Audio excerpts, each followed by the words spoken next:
On the last episode of Let's Play Final Fantasy VIII, Brad, FF7, attempted to head to the Fire Cavern. And now, the episode continues. Hey guys, Brad FF7 here, and welcome back to Let's Play Final Fantasy VIII. In the last episode, we headed over to the Fire Cavern, and today we are going to take it on. So we get to decide how much time we believe it's going to take us to go through the Fire Cavern. If you want to grab all the items and do everything, 20 minutes would be easy enough. 30 minutes, 40 minutes, it's never going to take you that long. But I'm going to do 10 minutes just because later in the game it'll help for, it's this thing called seed ranking. And it'll just save us time later in the game from having to do a lot of stuff. Because in this game you don't actually get money when you kill a monster, you get money, periodically from seed. So yeah, I'm just going to ignore all this and I'm going to run straight to the end of the dungeon. Because you only have 10 minutes to beat the entire dungeon and the boss. So you can cut it a little close sometimes, but yeah, there's just pretty much just stupid dialogue here, nothing really important with the game. But yeah, you just run through here, get to the boss, and you kill him. There's probably some items and draw points, but I'm just gonna be skipping those as I don't really need those right now. And I mean, I could, but I'll pick up the draw points. They're not that much if they're close enough. So I'm gonna run from all these battles because it's the easiest thing to do and quickest. So if they wanna frickin' run, thank you. So you just hold down R2 and L2 to run. So yeah, you don't get any experience, blah blah blah, but whatever, it doesn't really matter at this point of the game. And because what I said in the last episode, leveling up actually makes the game harder, so running actually isn't that bad of a thing.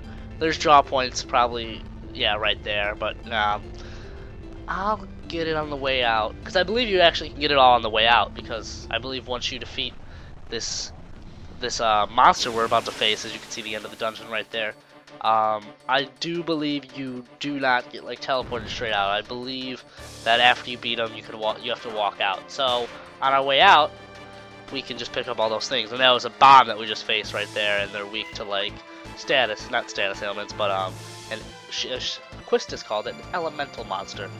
So blah blah. So yeah, she's commemorating me and Seifer for what we've done and how strong we are. So okay, this is it. Are you ready? Yeah, bitch, let's do it. You seem confident enough?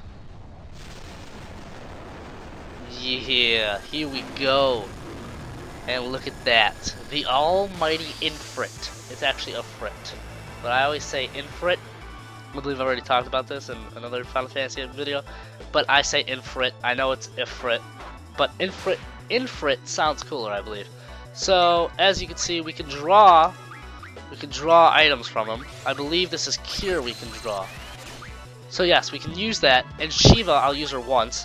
She'll deal the most damage against Infrit because he's a fire guy. Shiva being the queen of the ice, she deals quite a lot of damage. And I'll show you what her animation looks like, her actual summon. But it's much quicker if you're going to take this guy down and you're looking for like speed to just use your straight attacks, because as you'll see with Shiva, it's not so much damage. And especially if you're on a time limit, the attacks take a while. The animations, they're much longer than a normal attack, and their damage output really isn't that massive that you have to use it. But yeah, she just is an ice. As you can see, obviously she does ice damage. So yeah, she beats up Infrit for 174, and we hit him for about 40. So they have Shiva. So yeah, obviously Infrit doesn't like Shiva. But yeah, you do that and you get a little extra dialogue because it's almost like the game saying, hey, you did the right thing, impudent humans! And now fucking Infrit hits you fucking hard. He just beats you in the face like you're his bitch. Yeah, but we hit him for 53 and make him our bitch. That's what I'm talking about. Let me give him a little dosage right there, give him a little lashing. Get a little kinky stuff. Quistis with the whip. Very kinky, you know what I'm saying? So yeah, Wistis, because she uses a whip, and her name is Quistis. We're just gonna call her Whiptis. Whip that ass. Oh, girl. So now, yeah, he pretty much just repeats this move, hits you for 100. But if you just keep focusing away right now, the boss battles really aren't hard. You just need to really just kind of hit him for just your normal attacks, and he'll fall easily, and you'll beat this, and you'll be out of here in much less than 10 minutes. As you can see, not bad for a human. So So yeah, as you can see, we're not even 5 minutes yet, and we've already got him down to one of his last dialogue. So yeah, there's some dialogue he'll give you, but yeah, nothing really important in this dialogue. Just pretty much your quest is to defeat the dungeon and finish the GF. But he does hit you pretty hard. Like if he was he was a little bit stronger and the battle was a little bit longer, then I can definitely see where this guy could be trouble.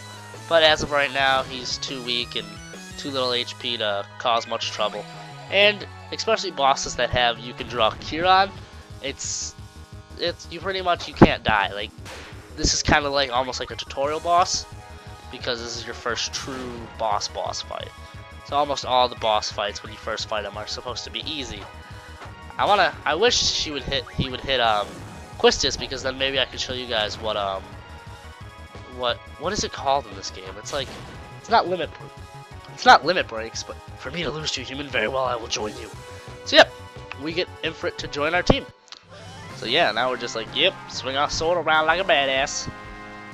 Didn't receive any. You never receive any XP from bosses, and we actually got Ifrit's card. So when we play the card game Triple Triad, and GFs receive 20 AP. 20 AP is actually what the GFs use to learn abilities. I'll show you that after this. So yeah, I'll use this almost as a teaching episode, because we should be done with this dungeon. There isn't much time, but let me go over this real quick. Good, you got yourself a GF. If you junction that GF, you'll be able to use the elemental junction ability. Here's an explanation on elements. Quistis has always gotta be teaching. Junction can change certain parameters. So yeah, junctioning elemental, you can actually put, as you'll see once they move over to the junction screen. Okay, here, right here. You can move over one, and you can actually junction stats. So you can junction like berserk, so you can make an enemy go berserk, or silence, poison, and you can actually cause that status ailment on an enemy. Also, you can put, as you're saying right now, you can put elements on attacks. So you could be using, if you put fire on your fire status, you'll actually have a fire, and you'll deal extra fire damage. So if you're versing an ice enemy, you'll do extra damage towards ice. So it's pretty like strategic. So you know the next boss, you're gonna get by him. He's weak to fire. You're using fire spells on him. What you can do is also junction fire to your status, And then there's also defense. You can junction ice to defense, and it'll defend you against ice attacks. And then there's also other stuff, but we don't need to do that. It's and you can junction also like poison and berserk to that defense, and you can't get like poison into berserk and blah blah blah stuff like that. So yeah, now we just gotta sit here and listen to her explain, because I'm like, I do it so much better. Yeah, so now he's 100%. As you can see right there, he's 100%. Fire cannot hurt him. He is immune to fire. So that's pretty cool, especially if you have a boss who hits you hard with fire. Blah blah. You'll have an easier time with fire enemies. Alright, so that was our little boss thing, and now see how we can run out without a time limit. So let's go to our GFs really quick. If we look at our GFs, let's go back real quick. We see they're all level 1. If we actually go on to them, we can hit learn, and these are all the moves they can learn. Card, and use the card command that allows you to change.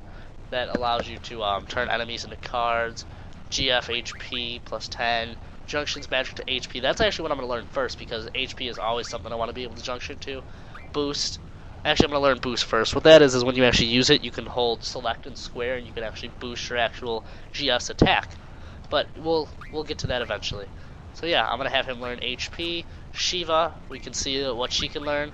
Refine water and ice magic from items. You can actually refine items into... you can actually refine magic from items. So let's say you have like a potion, you can refine that into like an ice. I don't think you can, but let's just use that hypothetically. But first I want to learn strength junction. I want to learn most of the junctions for them. That's the first thing I want to do. Next I want to learn HP junction on Ifrit too. A lot of people say, oh well, you're already learning it on Quasicola, why would you want to learn it on both? That way I have 2 GFs that have it, and that way I can put them on separate people, and both those people can junction to HP, and therefore both of them will have higher HP. So that is simple enough. And now I can show you guys how battles work. Not battles, but I can show off a battle right here. Yeah, these are... Oh, and we got chance for strike, so preemptive strike, it just means you automatically If we look, there's actually a new thing we can draw. So we always want to draw, we always want to stock. What do we get? 8 thunders. So actually off screen I'll probably try and stock up on some key like elements, not elements, but I'll try and like stock 100 fire, 100 blizzard, 100 thunder, and 100 cures just so we have them. And that just makes junctioning a lot easier. And there goes the frames are dropping right now. I can see that. So let's just bear with that. So yeah, this audio's gonna be off, but we're coming to the end, so it's not that big of a deal. But yes, all right, it's stopped. Nope, it's still going. So yeah, all right. I'll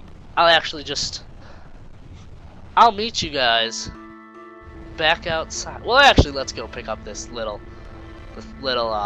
draw point right here. So I'll show you how the draw point works. So you'll find a draw point. It says fire found, so that means this draw point contains fire. It's just like as if you were to draw in a battle. Decide who you want to draw the fire. You want Squall to draw the fire. Hit Squall. Then it says he stocks 13 fires. Draw points, they're much higher. You can draw a lot more. So yeah. All right. So I'll end this episode right here, and next episode I'll meet you back at Balin Garden. Until next time, viewers, Brad FF7 here. Peace. I love this music. I really do.